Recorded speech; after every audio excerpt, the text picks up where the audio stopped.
Welcome, welcome, welcome. I'm super excited to have you here with us today. We are creating your $1,000,000 year. So, welcome to this Monday, this fantastic Monday with real women and real conversations, hosted by me, Becky LaFave, where I empower you to grow your business, your brand, and influence right here online. So, welcome because every single week we go live. Every single week, every Monday, I go live and I'm interviewing women around the world that are entrepreneurs just like you.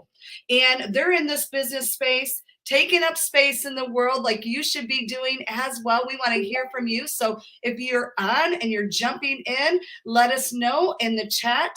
We want to welcome you aboard and welcome you here. We see a few of you joining us. So today I'm super excited because we are talking all about marketing your business through podcasting, even as a guest. So Nina is going to share with us exactly, you don't have to even have a podcast, but you can also be a guest. So my guest today is Nina McCary. She is a visible expert helping female entrepreneurs get more visibility and connect with your dream clients through podcast interviews, kind of like what we're doing today as a Facebook Live, just differently utilizing podcasts. So listen, ladies, if you are scared of being visible with your face, you don't have to be, right? You can just use your voice. That's the beautiful thing about podcasting. Now, she is the creator of Pitch Podcast Framework, helping clients pitch themselves right on a podcast with ease and confidence in your authentic way. So please help me. Ooh, let me swing over to Nina here. Help me welcome Nina. Welcome, Nina. Hello. Hello, Becky. Thank you so much for having me. I love your energy. You are amazing. Thank you so much. Well, we're excited to have you. I was just talking to Nina just a few minutes ago before we jumped on live, and we were talking about because I don't have a podcast, right? I don't have a podcast, but she just said, hey, you could be a guest on so many other people's podcasts. So I don't want you to think about just because I don't have a podcast, but you do have a business and you have something to share in the world that you too could utilize her services. So I've got some questions. I'm going to dive right in and welcome, Michelle. We see you here. Thank you.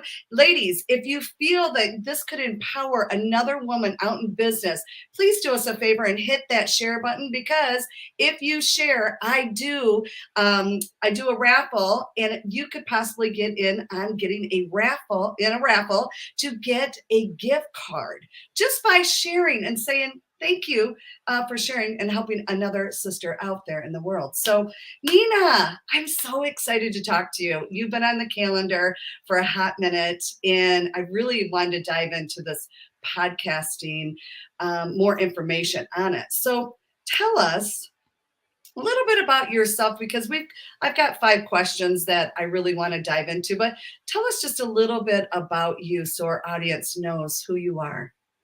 Absolutely. So, my name is Nina Macarie. Actually, I live in Romania and I work with women entrepreneurs from all around the world. Most of my clients are in the US, and I help them, as you mentioned, get booked on podcast interviews so they can share their message. And as you mentioned, you don't have to have your own podcast. Actually, I don't have a podcast, but still, I help women doing this. I am showing up on podcast interviews, and I just share this message because I really want to support more women sharing their amazing gifts. Because how many of us just want to do the work, just want to serve and help other people, but we are so afraid of putting ourselves out there because we think what other people might think, what my family is going to think, maybe my mother-in-law is going to see me, or I don't know who's going to see me, and they are going to judge me.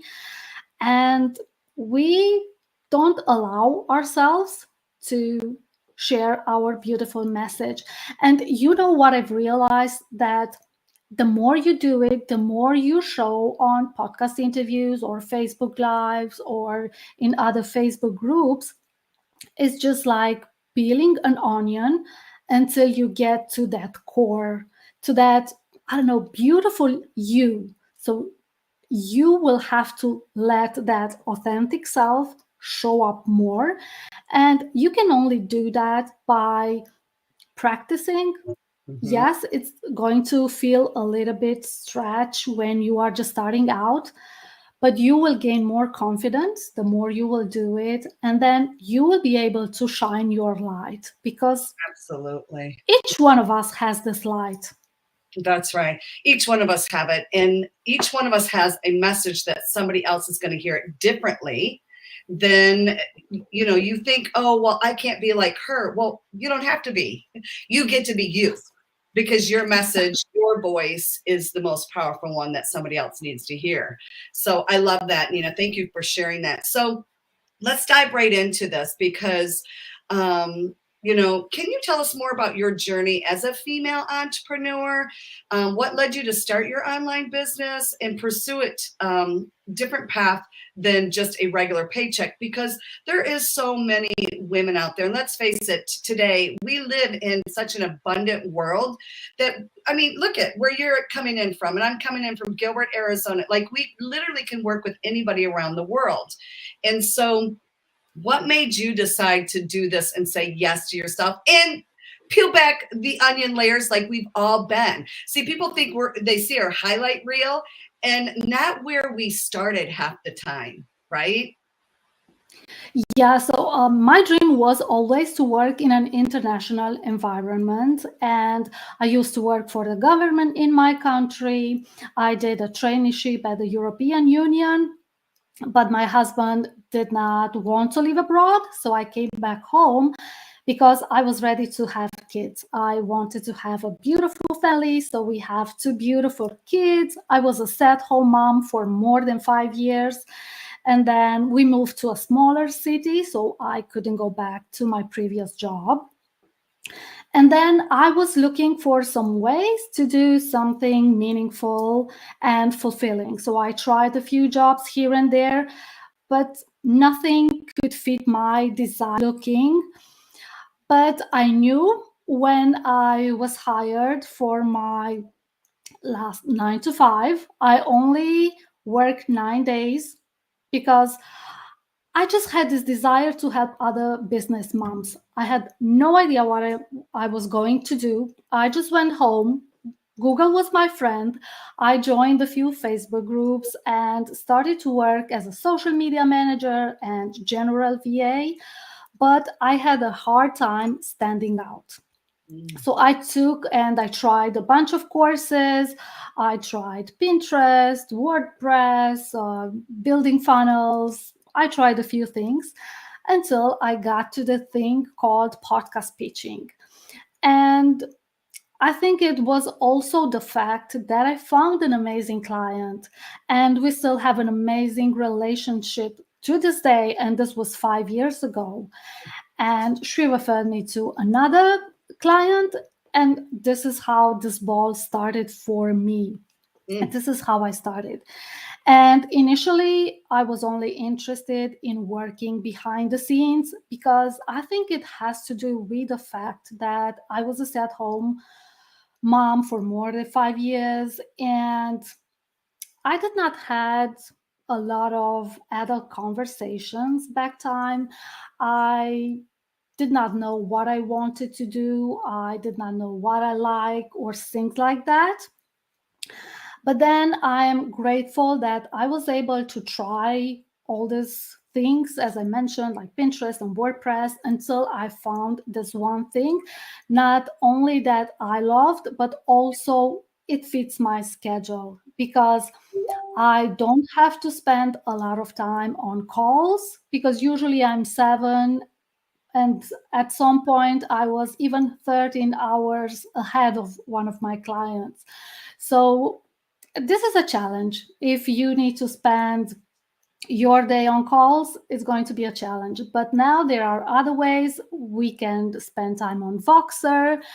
And for the most part, when I do the research and the pitching, I can do it on my own time, and I can schedule those emails to go out during US business hours so that people don't get my emails at weird hours. Yeah, I love what you shared though, because I hear from so many people like, I really want an online business. And I've dabbled in this and I've dabbled in that. And really, it's great. And what I'm hearing from you, you dabbled in a lot of things. And that's the important piece that I always try to get across, because I too had dabbled in a lot of things, right? And so many people think, well, I don't know what to do.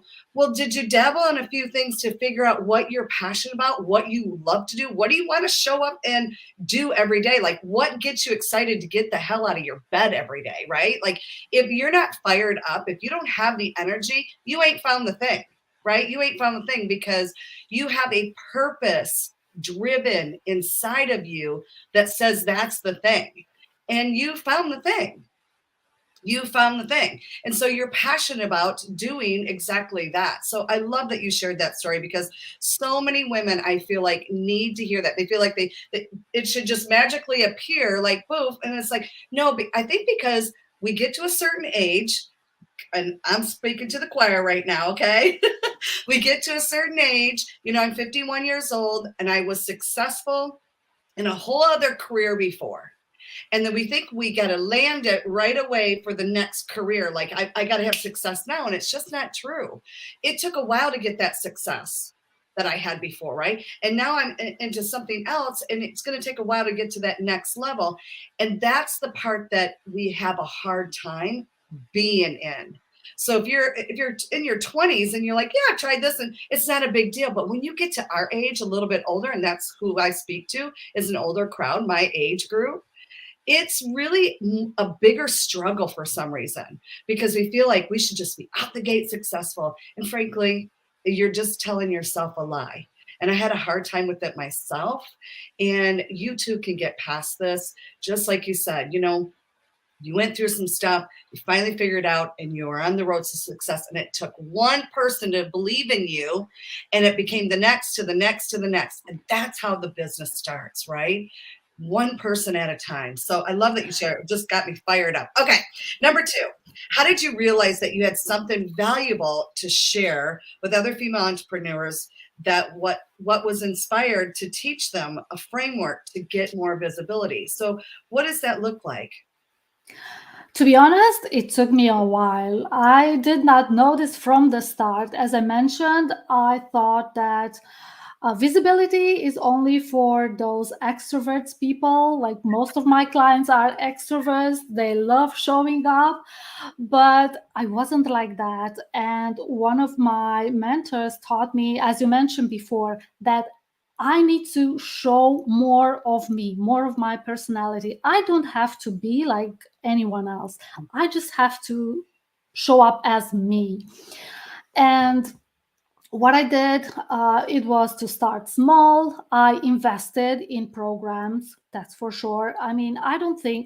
You can spend all your time on Google and YouTube and all the things, but when you have a mentor that is going to show you the shortcut, when you have a group of people that is going to support you, and I love the energy of a group when all of you are looking to accomplish a similar goal.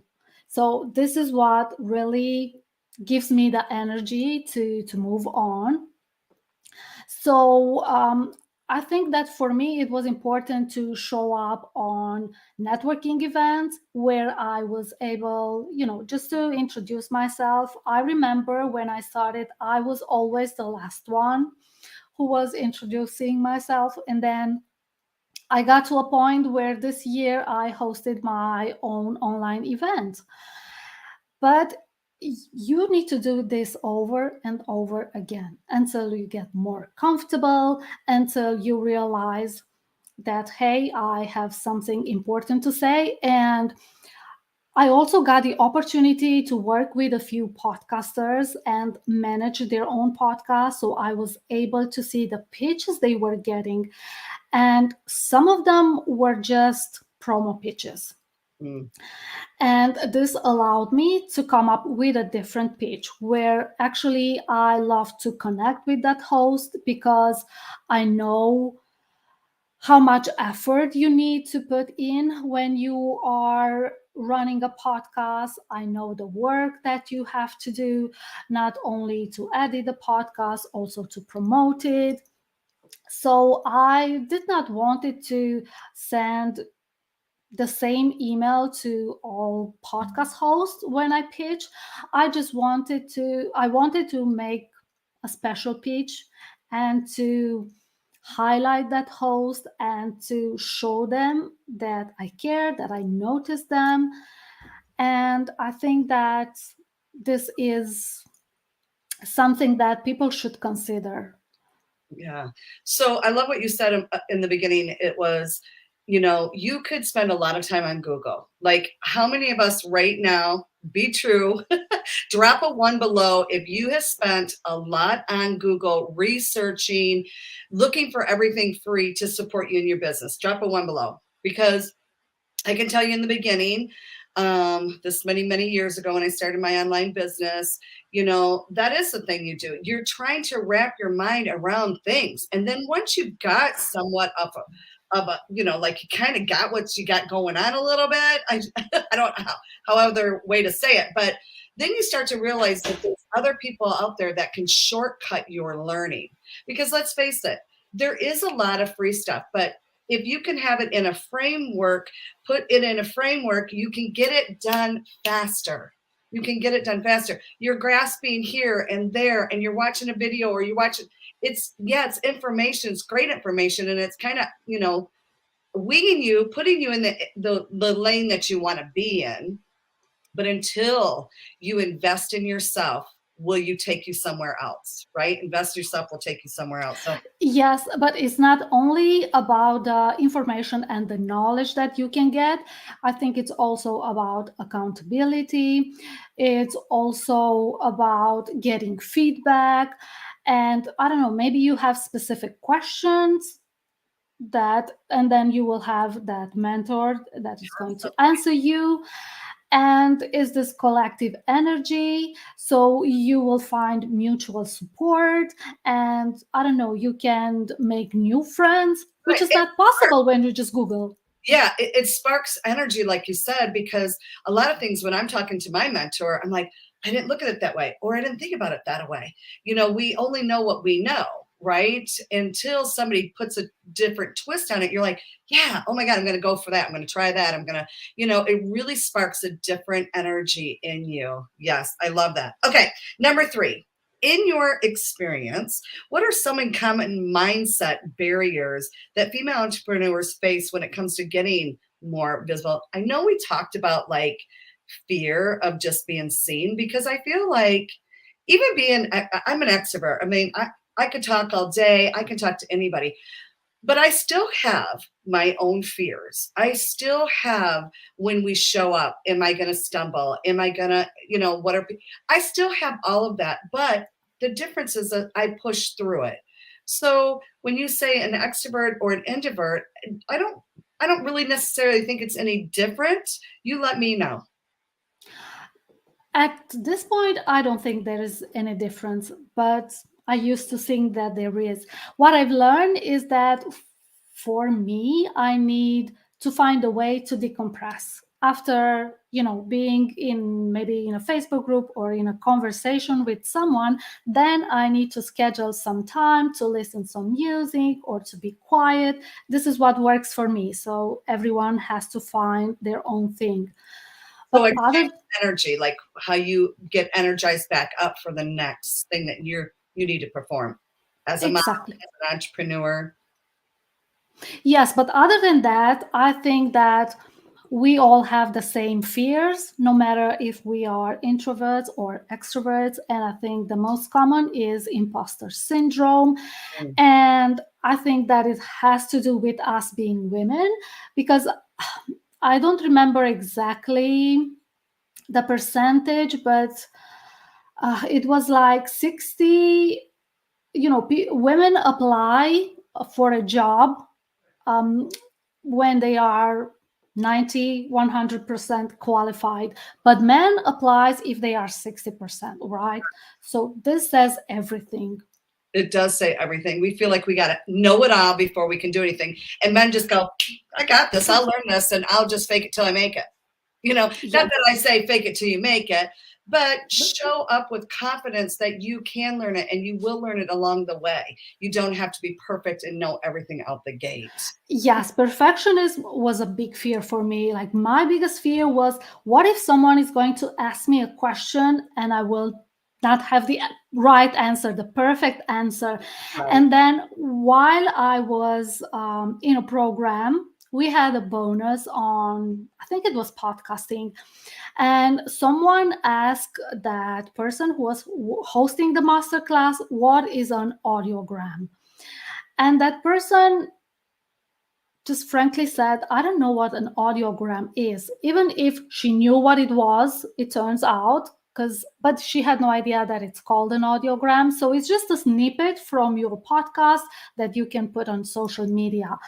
But she was so calm and she had no problem admitting that she doesn't know the answer, but she told that person, I'm going to look into it and I will get back to you. And that, I love that, because that is exactly it. Like when you went to school and you had a question, your teacher didn't always know the answer. Look it up. She guided you to the right person, or she asked somebody else and got back to you. Why do we feel like as an adult, we got to know every answer to everything out there, right? Oh, I'm so grateful that you shared that, because I know right now there is other women feeling the same way. It is okay to say, I don't know, but let's figure it out, right? Yes. I love that. Nancy, hey, thank you for joining us. We see you, boo. Thanks for sharing. So yeah, I love that, that you said that, because I know so many women are agreeing with that right there. I don't know all the answers. This is what's holding me back, because I'm scared if I do this, or I get involved in this business, or I say yes to myself and I don't know all the answers. You know what? Somehow we always figure them out, don't we, ladies? We always. Yeah. So when you are in a conversation and you don't know the answer, you can ask the other person, like, what do you think? And you will move from that awkward moment. Yeah. You just keep, and I find that the more questions you ask, it might just deliver it differently, and you might actually know the answer, but like you said, she didn't know it in that frame, but she did in a different frame. It's just how everybody speaks differently. So I love that. Okay, number 4. What advice would you have for a female entrepreneur who may be afraid of being seen or heard? We kind of talked about that. How would you recommend them building their confidence and overcoming their fear? Like, what's one tip that you could say, this is how you can become more confident so you can get out there and do exactly what you love to do? So what I suggest is, if you don't have already, to find a biz bestie. Because when you have a friend, I have an online friend. We meet every other week and we spend a lot of time together just chatting.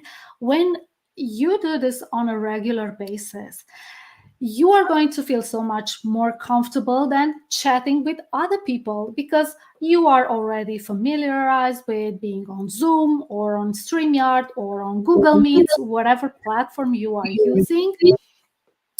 And then it's not going to be such a difficult moment when you are going to meet a new person. So this is my advice. Just have a friend, chat with them on a consistent basis, even if it's on Voxer and you do not show up in video. I think it's still going to be helpful. Genius. The reason why I say this, ladies, listen clearly. In 2017, when I wanted to start my online business, she is speaking words into you right now with this, because if I wouldn't have had, and you look at me and I hear this all the time, but Becky, you have so much confidence. Becky didn't have this much confidence in 2017.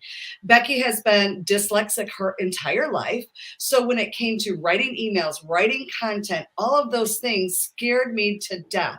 Now I can talk, like I said, all day, but to show up and do those things, I was scared to death because I worried about judgment. I worried about this. So I also had a bestie, and we did get together once a week for a short amount of time.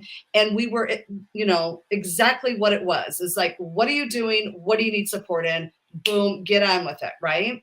But your accountability is there. You're being pushed out of your comfort zone.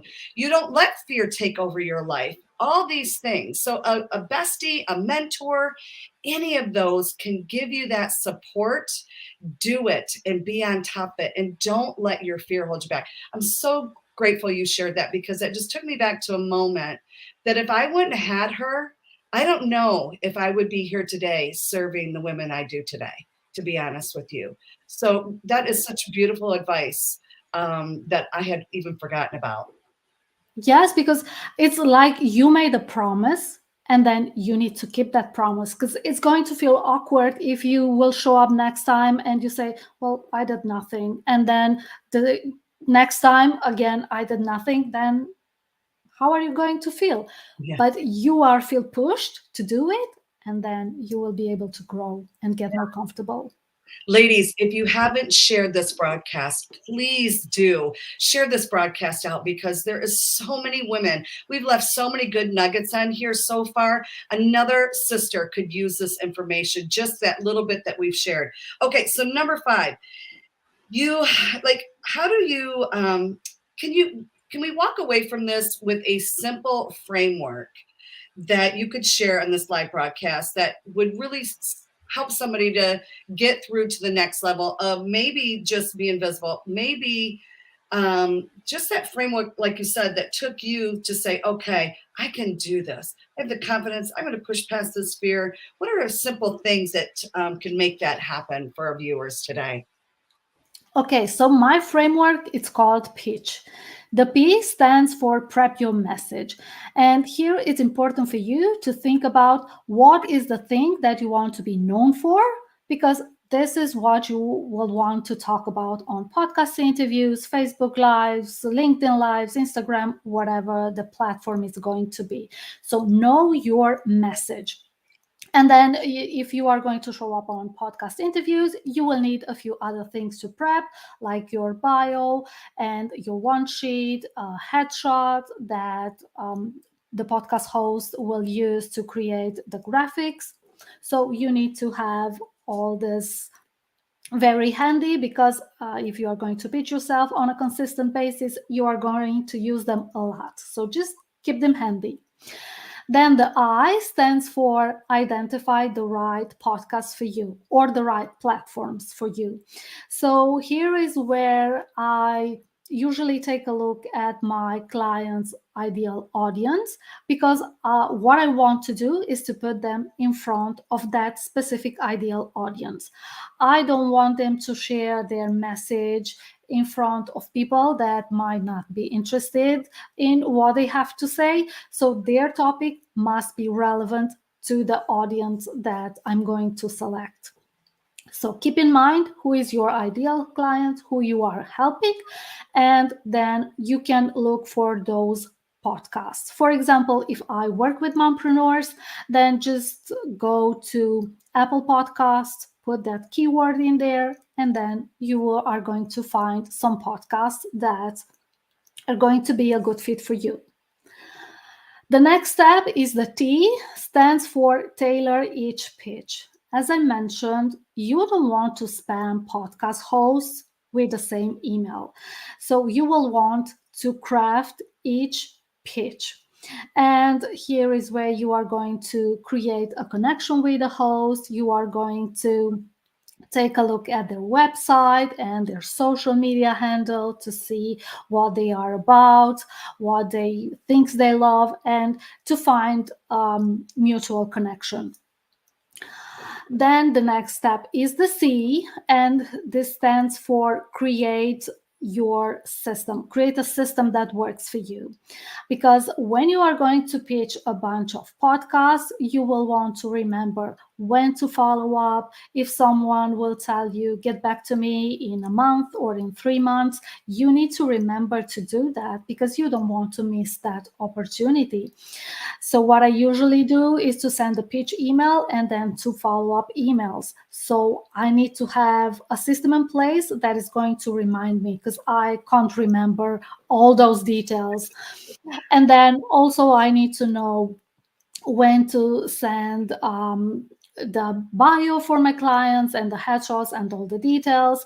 Some podcasters are very organized as you are, and you send the questions, you send the links, but others just will tell you, yes, let's book the interview, and then you will hear nothing from them. So it's going to be you, the guest, who is going to ask them, like, please send me your link. Please, do you have any questions that you would like to ask me, or is just a natural conversation? So you will need to remember all those things. What I use is a combination of Google Spreadsheets and Asana, because Asana is going to send me all the reminders that I'm going to need. And then finally, the H is hit the interview. So here is where you are going to take into account all the details that are going to help you to have an amazing audio, for example, using headphones and a microphone, and then all the other things like sharing stories and, not rambling and be on point, and all these details that will make you a great podcast host. Nice. I love that. Pitch. That is a It's great way to really break down your framework. That's a beautiful thing. Ladies, if you loved her framework, please let her know below that that was super helpful for you. Because listen, this is just like your business. We put things together so you can easily absorb it and easily take this and go after it. Or you can, how can they get a hold of you to have your support and have you guide them personally and be mentored by you? So you can find me at oneluckystar.com. This is my website. Or if you love to hang out on Instagram and you are someone who is looking to get featured on podcast interviews, you can connect with me on Instagram. My handle is Nina and then underscore my name, Macarie. But I am sure that if you join us on Facebook, you are going to see my name, or you can reach out to me on Facebook. Awesome. Well, thank you so much, Nina, for being here today and sharing all your goodness with our audience, because I know today that a lot of women will be touched with the words that you shared today. So, ladies, if you shared this broadcast, can you drop a 2 below so we can personally thank you for serving other women today, just like we are. All right, you guys, as always, thank you so much for being here. I'll take care of you, Nina, later, and stick around, guys, because I have something also to share with you. Thanks so much. Thank you. Bye-bye. Thank you, Becky. Bye. All right, ladies, that was amazing. It is such a privilege. I can't even speak now. We got so much talking in, but it is such an awesome thing that I get to do every single Monday, is bring another woman on that's out there ready to serve and share her business ideas. And today, if you haven't heard, I'm also going to share with you this upcoming Chat GPT workshop that I'm doing. If you're really wanting to get out there, get your message out there, make more sales. If you're afraid of the content that you're putting out is not getting your message across, let me tell you, being dyslexic myself, having to write all of the things is a struggle. It is no longer has to be a struggle for anybody. There is a framework, just like there is a framework to Nina's stuff as well as podcasting. There is a framework that you use for Chat GPT. There's a lot of information out there, but do you have the right framework to make it happen? So if you want to join this this workshop, drop below workshop, and I will make sure that you get in there, get the right framework to be able to put your message out there, be seen how you want to be seen, and make more sales in your business. All right, take care for now, and we'll see you soon. Thanks so much for joining. Bye-bye.